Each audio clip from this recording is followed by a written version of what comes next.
porque somos el 99%, porque no somos mercancía en manos de políticos y banqueros. Tomemos las calles de nuevo.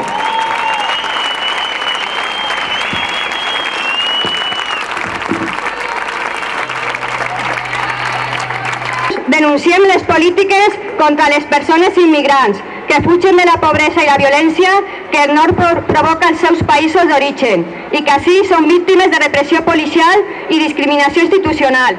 Condemnem l'incompliment del Pacte Valencià contra la pobresa. Una governança real, fonamentada en una relació horitzontal entre els poders polítics i la societat civil organitzada, que aposta per la transparència i la bona gestió.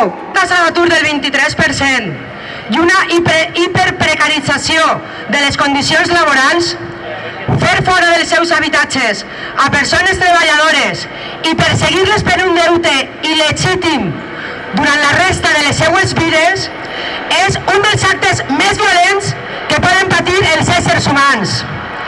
Aquesta violència és perpetrada diàriament pel poder financer i consentida i executada pels governs, tant central com autonòmics. Uns governs que es dediquen a rescatar els bancs amb diners públics que traslladen de l'expoli a la ciutadania de drets fonamentals com la sanitat i l'educació. A l'estat espanyol ja són 350.000 famílies les que han perdut les seues vivendes.